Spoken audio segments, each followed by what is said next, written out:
So, Jeanne and Catherine, can you help describe what you think is the role of conflict in a democratic education? Yeah, thanks, Michael. That's a really great question.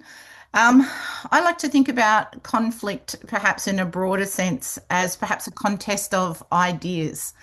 And so I think, we're all individuals. We're all not going to agree with each other all the time.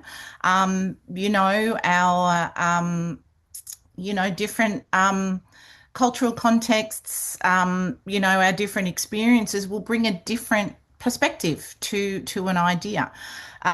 So I guess for me, conflict or contest of an idea actually creates the opportunity to think with more complexity, with multiple ideas. And I guess it's back to this idea of the salon or the collective and this opportunity to debate and dialogue because we don't want a single view of the world. That becomes a very dangerous place if we're just working with one way to see the world. So I actually welcome conflict and debate in my classroom because I think it's the place where we learn the most. Hmm. I don't know, Jean, do you want to add to that? Oh, sure. When I was at University of Hawaii, now quite a few years ago, my colleague Clifton Tanabe and and Clifton is now the dean at University of Texas, El Paso. We came up with something called the practice of hope. And really, the practice of hope was this idea that the university was becoming this way of thinking only one way. There's only one way to do things, and this is how we do it.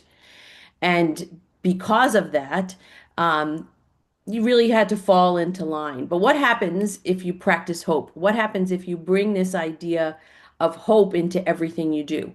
So this is if you're practicing hope, you're working multidisciplinary, right? If you practice hope, your research is always going towards the common good. If you're practicing hope, you're creating courses that again engage with the public, not just within the walls of the university, but also outside the university. And so we really thought we needed to rethink higher education and we needed to engage other people to rethink higher education.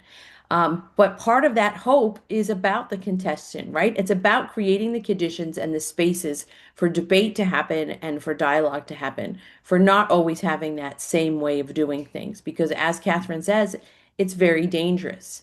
And so I guess it's a challenge to think about what it means to practice hope in a university setting and how we can do that in very concrete ways. What policies have to exist for us to practice hope? So, for example, can more than 5 people gather in a classroom? Can more than 300 people gather in a public space?